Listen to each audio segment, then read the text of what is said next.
대학생 때 전방훈련이라는 게 있었습니다. 그때는 대학생도 일주일간 전방에 가서 훈련을 받아야 되는 게 의무 과정이었습니다.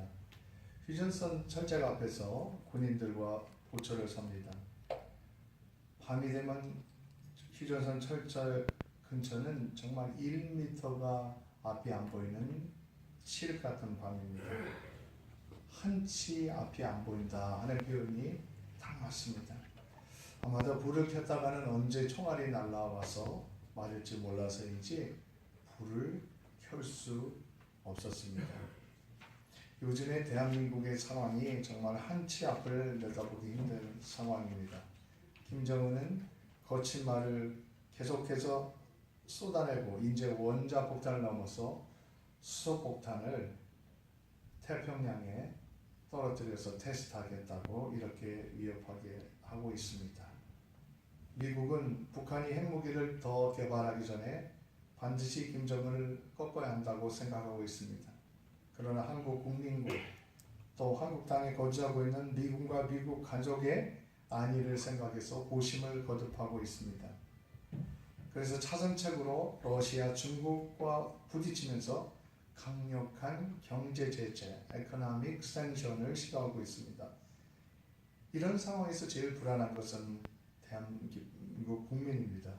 머리 위에 핵을 가지고 깡패질하는 김정은 정권을 대하고 있습니다. 대통령의 표현대로 6.25 이후에 최고의 위기의 상황 가운데 놓여 있습니다. 어제만 해도 또 미국의 국무장관인 틸러슨이 만약에 수소폭탄을 태평양에 쏜다고 하면은 우리는 여러 군사적인 앞전을 가지고 있다라고 그렇게 기자들과 인터뷰하는 것을 보았습니다. 대한민국 국민 중 많은 사람들이 이 상황에서 불안을 호소한다고 합니다. 본문에 야곱도 한치 앞이 안 보이는 위기에 빠졌습니다. 야곱은 도망자가 되었습니다. 그것도 딴 사람도 아닌 형 에서의 살해의 위협을 피해서 아버지 집을 떠나서 하란에 있는 외삼촌 집으로 도망하는 것입니다. 어떡하다 이렇게 되었을까요? 다른 사람도 아닌 형제지간에, 그것도 쌍둥이 형제지간에 칼부림 나는 그런 기가 막힌 상황에 놓였습니다. 이렇게 된 이유는 야곱이 에서의 두 가지 중요한 것을 가로챘기 때문에 그렇습니다. 야곱은 평상시에 욕심이 많고 꾀가 많은 사람이었습니다.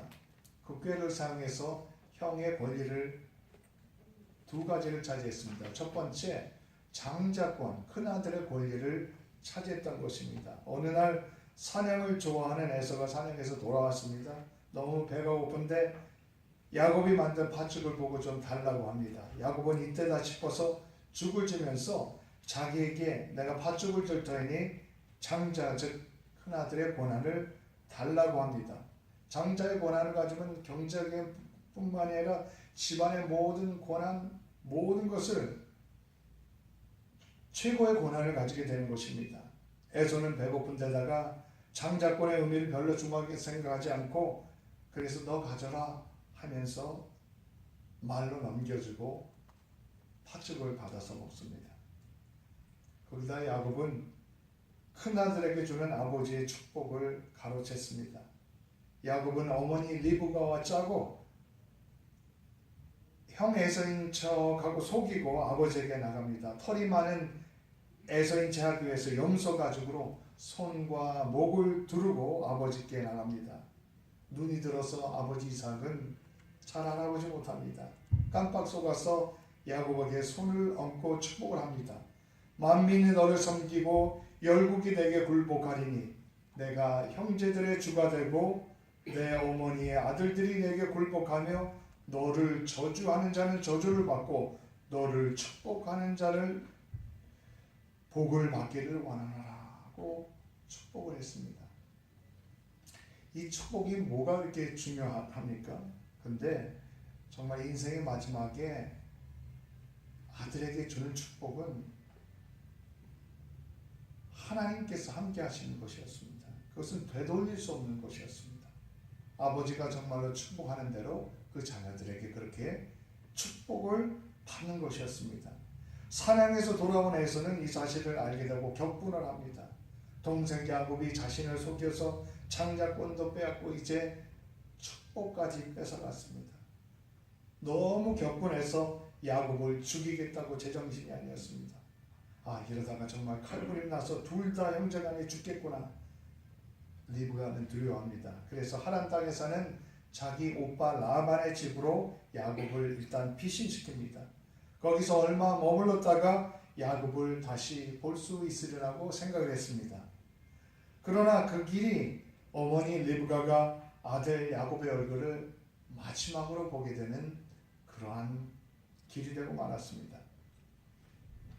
야곱은 에서를 피해서 긴 도망의 길을 떠납니다. 브에르사바에서 바단 아람까지는 몇백 킬로나 되는 거리입니다. 그 당시에는 제대로 된 길도 없었고 트랜스포테이션 교통도 없었습니다. 광야 같은 곳입니다. 낮에는 뜨겁고 밤에는 뼈가 시리도록 온도가 떨어졌습니다. 추운 날 밤 야곱은 도망자로서 도망하다가 피곤해 지쳐서 누울 곳을 찾았습니다. 그냥 바닥에 누울 수는 없고 뭐라도 베어야겠는데 그 중에 돌 중에서 반반한 돌을 찾아보았습니다. 그 반반한 돌을 베개로 삼고 잠이 들었습니다. 그런데 이때가 야곱이 젊은 때가 아닙니다. 성서학자들은 성경 속의 여러 사람들의 나이를 통해 계산해 보면 야곱이 이때 77세였을 거라고 이렇게 계산을 하기도 합니다. 그렇다면 그때는 좀 더 오래 살던 때입니다. 야곱이 140살이 넘도록 살았는데 인생의 절반을 넘긴 나이였습니다. 그때까지 장가도 안 가고 부모를 모시면서 그렇게 살고 있었습니다. 그러다가 77세 나이에 도망자 신세가 되고 만 것입니다. 게다가 하란 땅으로 가도 손해와 이익에 계산에 밝은 삼촌 라반이 자신을 반겨줄 것인지 확신이 없었습니다. 야곱은 많은 후회를 했을 것입니다. 그까진 장자권이 무엇인데, 아버지 축복이 무엇인데, 내가 이러다가 바단 아람으로 가다가 하란으로 가다 이 길에서 죽는다면 어떡할까, 이런 생각을 했을 것입니다. 얼마나 외롭고 슬프고 눈물이 났겠습니까? 세상에 77세의 나이에 이 깜깜한 곳에서 내가 혼자 무엇을 하고 있나, 얼마나 탄식하고 후회하고 슬퍼했겠습니까? 자면서도 잠이라도 깊게 들었겠습니까? 이를 갈고 있는 에서와 그 동료들 부하들이 쫓아오면 어떡하나, 얼마나 불안했겠습니까? 제가 어렸을 때 자라면서 제일 많이 꾼 악몽이 인민군이 쳐들어와서 도망가는 꿈이었습니다. 그때만 해도 텔레비전이나 영화에서 전쟁 영화를 많이 보여주었습니다. 어린 나이에도 전쟁과 인민군은 제일 무서운 것이었습니다. 지금도 대한민국 남자들이 가장 많이 꾸는 악몽은 군대에 다시 들어가는 꿈이라고 합니다. 지금도 저는 가끔 몸이 피곤할 때면 뭔가 쫓기는 꿈을 꿀 때가 있습니다. 간혹 제 꿈에 학기 마지막 텀페이퍼를 내야 되는데 아직 다 못 쓰고 쩔쩔매는 그런 꿈을 꿉니다. 깨보면 현실이 아닐 때 안도의 한숨을 쉬고 그냥 어이가 없어집니다. 그 쫓겼던 마음이 아직도 잠재의식 가운데 이렇게 오래 남아있구나 하는 것을 생각하며 놀라게 됩니다. 실제로 요즘 대한민국 사회는 이런 악몽이 늘어가고 있다고 합니다. 실제로 핵무기 위협에 대한 불안감을 호소하는 사람들이 늘어가고 있다고 합니다. 그래서 이 불안을 가지고 상담하는 사람들이 늘어가고 있다고 며칠 전 로이터 뉴스를 보니까 그렇게 취재한 것을 보았습니다. 문제는 대한민국이 핵무기의 위협에 뾰족히 문제를 해결할 완벽한 방법이 없다는 것입니다. 미국의 지원이 있고 남한이 경제적으로 북한을 완전히 압도해도 남한을 향한 수많은 미사일 때문에, 무기 때문에 전쟁이 나면 상상할 수 없는 피해가 일어날 수밖에 없기 때문에 그렇습니다. 정말 한치 앞이 안 보이는 그러한 위기의 상황일 수밖에 없습니다. 사실 우리들도 야곱처럼 도망자가 될 때가 있습니다. 멀쩡히 살아가는 것 같지만 우리 마음속에서는 도망자가 될 때가 있습니다. 끊임없이 우리를 괴롭히며 쫓아오는 과거의 죄의 기억 때문에 도망자가 될 때가 있습니다. 과거의 실패의 기억에 쫓겨서 도망자가 될 때가 있습니다. 어떤 이는 과거의 상처로부터 끊임없이 마음속에서 매일 도망하며 살아갑니다. 때로는 세상에서 해야 되는 일들 때문에 쫓겨서 도망자처럼 살아갑니다. 마치 잡히면 인생이 끝나는 도망자처럼 무언가 정신없이 쫓기며 살아갈 때가 있습니다. 때로 사람들은 야곱처럼 한치 앞도 안 보이는 위기 상황에 빠질 때가 있습니다. 이것은 믿는 사람도 마찬가지입니다. 경제적으로 어려움을 겪어서 정말 내일 하루가 어떻게 될지 모르면 불안에 빠져 있는 사람들이 있습니다. 자식들을 어떻게 먹여 살릴지 한치 앞이 안 보이는 전망 속에 전망하는 사람들이 많이 있습니다. 나이가 들어서 갑자기 직장을 잃고 어떻게 해야 할지 앞이 안 보이는 사람들이 있습니다. 갑자기 중병에 들어서 한치 앞이 안 보이는 미래를 생각하며 탄식하는 사람들이 있습니다. 77세에 혼자서 도망자가 된 야곱은 무슨 소망이 있었을까요? 무슨 꿈을 꾸었을까요? 아, 이제 다 끝났구나. 이 나이에 내가 무엇을, 이렇게 생각하기 쉬웠을 것입니다. 그런데 그 순간에도 오늘 본문을 보면 하나님께서 야곱에게 꿈과 소망을 주셨습니다. 오늘 본문에 나오는 야곱의 꿈속에 보여주셨던 사닥다리는 한치 앞이 안 보이는 야곱에게 주시는 하나님의 위로요 약속인 것입니다. 하나님은 오늘도 우리에게 한치 앞이 안 보일 때 사닥다리를 보여주십니다. 오늘 말씀을 통해서 이것을 보실 수 있으시길 바랍니다.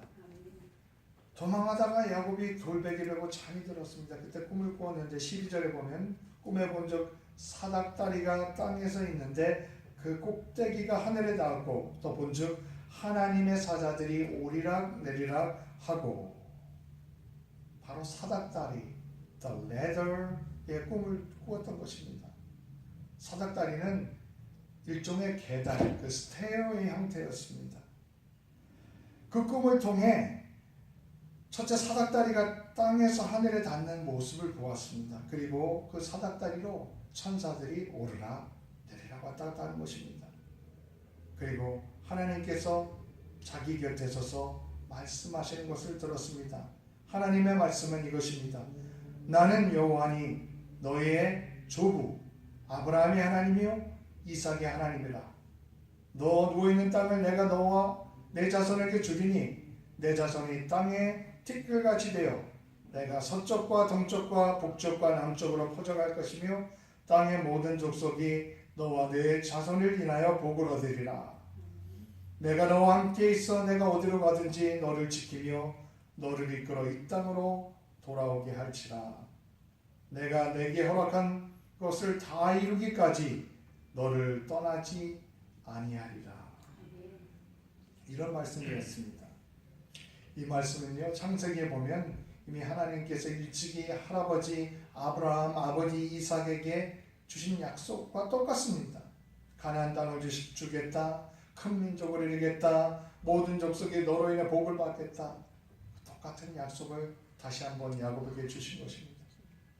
야곱은 자기 꾀를 쫓아 살다가 이렇게 도망자 신세가 되었습니다.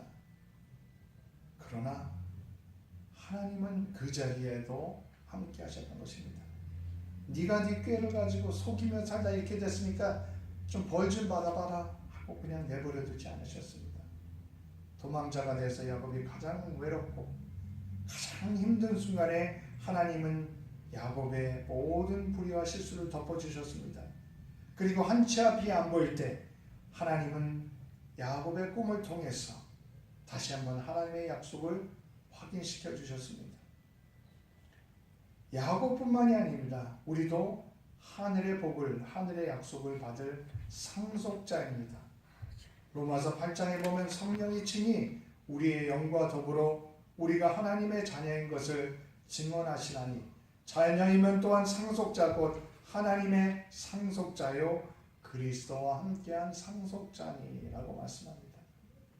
우리가 하나님의 자녀 되었고 하나님의 복을 받는 상속자, 이의 그 권리, 그 축복을 우리가 가지고 있음을 기억하시길 바랍니다. 하나님께서는 또한 야곱에게 내가 어느 곳에 있든지 내가 함께 하리라고 그렇게 다시 한번 확신을 주십니다. 깜깜한 밤, 외롭고 슬프고 아무런 전망이 안 보이는 그런 밤입니다. 그러나 이 밤에 하나님께서는 야곱에게 꿈을 통해 나타나셨고 야곱을 위로하셨습니다. 야곱이 어디로 가든지 지켜주시겠다고 약속하셨습니다. 야곱은 잠들기 전까지 하나님께서 자기와 함께 하시는 것을 전혀 알지 못했습니다. 그래서 불안과 두려움, 슬픔으로 잠이 들었습니다. 그러나 사닥다리 꿈을 통해서 주님께서 이곳에서도 나와 함께 하시는구나 하는 것을 깨닫게 되었습니다. 그렇습니다. 성경을 통해서 보여주시는 하나님은 우리가 잘 될 때만 함께 하시는 분이 아닙니다. 오히려 우리가 더 어렵고 한치 앞이 안 보이는 위기 가운데 놓여 있을 때, 외로움 가운데 있을 때 우리 가운데 더 가까이 와 계시다는 것을 성경은 보여주고 있습니다. 때로는 우리가 살다가 야곱처럼 잘못 살기도 하고 넘어지기도 합니다. 인간적인 방법으로 살다가 한치 앞이 안 보이는 그런 위기에 빠집니다. 그런 고난에 빠질 때도 하나님은 사랑하는 자녀들을 결코 버리지 아니하신다는 것을 오늘 말씀 통해서 볼 수 있습니다. 야곱은 광야의 외로운 밤에 다시 한번 삶의 소망을 갖게 되었습니다. 형이 지금 자기를 죽이려는 위기 속에서도 다시 한번 꿈을 꾸고 소망을 갖게 되었습니다. 한치 앞이 안 보이는 미래도 하나님께 믿음으로 맡길 수 있었습니다. 대한민국이 정말 한치 앞이 안 보이는 이 위기 상황 속에 어디서 위로를 받을 수 있겠습니까? 하나님의 사닥다리를 보며 소망을 가져야 합니다.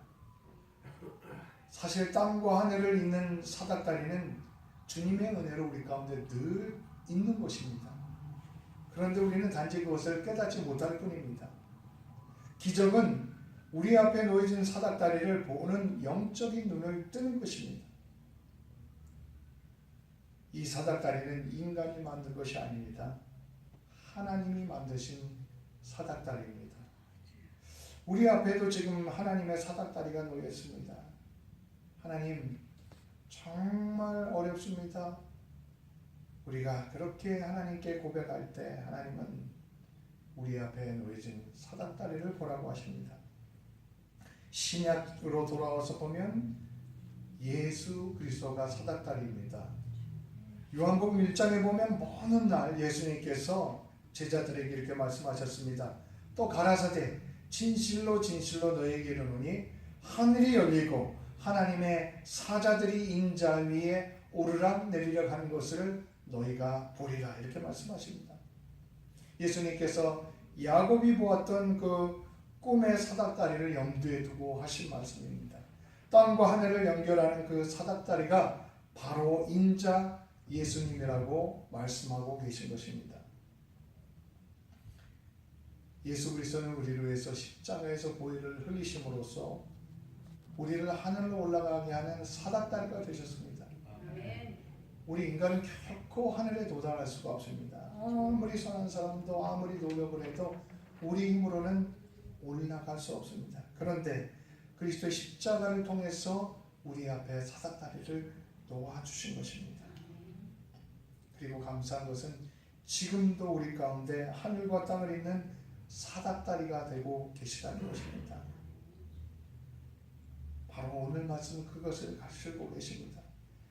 야곱에게 내려왔던 그 사닥다리는 오늘 이 시간 우리 마켓스퀘어 장로교회 한인 공동체 가운데도 놓여 있다는 것입니다. 우리도 야곱처럼 그 사닥다리를 보아야 합니다. 한치 앞이 안 보이는 칠흑 같은 밤 속에서도 야곱처럼 하나님의 사닥다리를 볼 수 있는 우리 모두가 될 수 있으시길 바랍니다. 28절에 보면은 내 자손이 땅의 티끌같이 되어서 동서남북에 편만할지며 땅의 모든 족속이 너와 내 자손을 위해 복을 받으리라 이렇게 말씀하셨습니다. 야곱은 77세가 되도록 내복만 생각하며 살았습니다. 속임수를 쓰면서까지 아버지를 속이고 형을 속여서까지 자기가 원하는 것은 반드시 쟁취하며 살았습니다. 그런데 이 사닥다리의 경험을 통해서 이제 야곱은 나만 복을 받는 것이 아니라 나를 통해서 남에게 복을 베푸는 복의 근원이 되는 사람으로 변하게 됩니다. 사닥다리의 메시지는 그것입니다. 내 것만을 추구하며 사는 것이 아니라 너를 통해서 다른 사람들이 그리스도의 복을 받는 그러한 복의 근원이 되라는 그러한 메시지를 주고 있는 것입니다.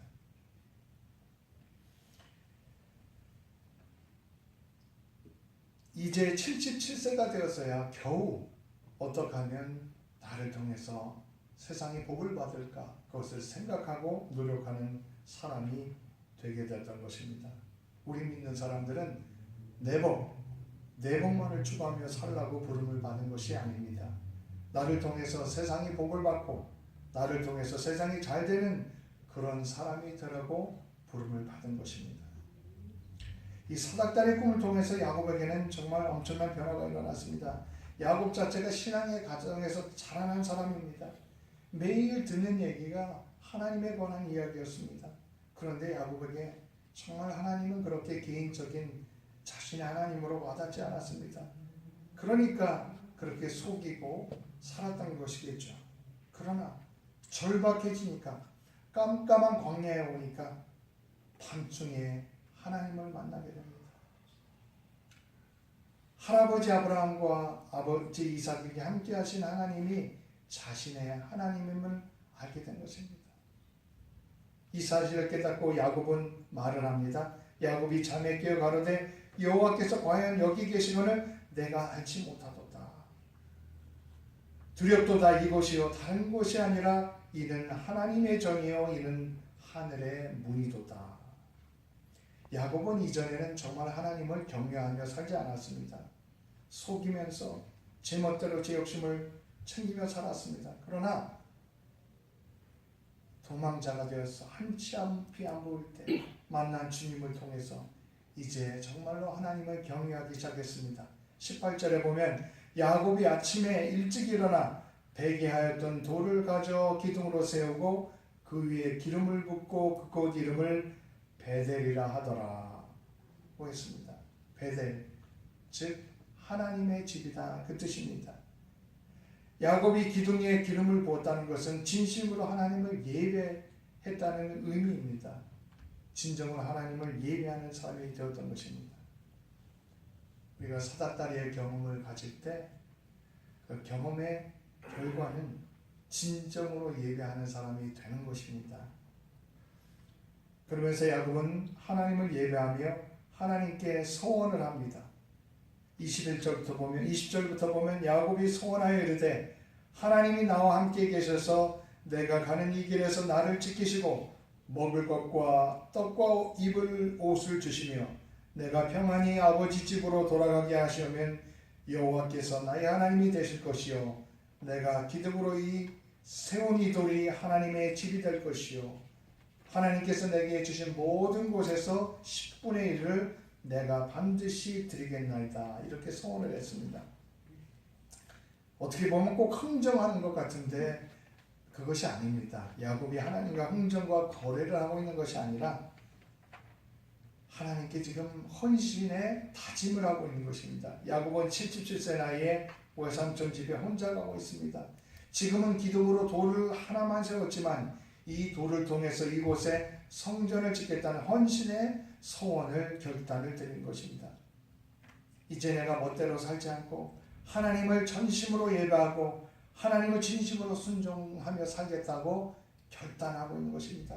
옛날에는 내 복만 추구하며 살았지만 이제 복의 근원이 되겠다고 그렇게 다짐하는 것입니다. 그렇게 기도하고 있는 것입니다. 이제는 물질이 아니라 하나님을 중심으로 살겠다고 각오하면서 자기의 삶을 드리고 있는 것입니다. 이제는 내 머리, 내 꾀가 아니라 하나님만 의지하고 살겠습니다. 이렇게 결단과 소원을 하고 있는 것입니다. 우리는 세상이 한치 앞이 안 보일 때, 그리고 앞이 깜깜할 때 오히려 그곳에서 야곱처럼 하나님의 사닥다리를 볼 수가 있습니다. 한치 안 보이는 위기에 빠진 대한민국의 정치 상황이 하나님의 사닥다리를 볼 수 있는 기회입니다. 우리 삶 속에 어려움을 만날 때 그때가 하나님의 사닥다리를 오히려 볼 수 있는 기회입니다. 우리가 어떤 사람이든지 우리가 어딜 가든지 어떤 환경에 있든지 하나님의 사닥다리는 우리 가운데 있습니다. 하나님께서 이 자리에 계십니다. 야곱이 그 광야에서 고백을 했습니다. 이 고백이 저와 여러분 모두의 믿음의 고백이 되실 수 있기를 바랍니다. 기도하겠습니다. 주님, 세상에서 소망을 찾으려고 하다가 수없이 실패했습니다. 내 길을 쫓아서 살다가 야곱 같은 도망자가 될 때가 얼마나 많았는지요. 우리는 멀쩡히 자자는 것 같지만 우리 마음속에서는 많은 것들로부터 도망하려고 발버둥 치는 것들이 있습니다. 주님, 저희 함께하여 주시옵소서. 한치 앞에 안 보일 때 우리 속에 계신 사닥다리 되신 주님을 보고 저희들이 용기와 꿈과 소망을 잃지 않게 하여 주시옵소서. 그리고 야곱처럼 변화되어서 진정으로 하나님을 예배하며 복음적인 삶을 살아가며 그리스도의 빛을 드러내는 삶을 살아갈 수 있도록 저희의 삶을 인도하여 주시옵소서. 예수님 이름으로 기도드립니다. 지금 이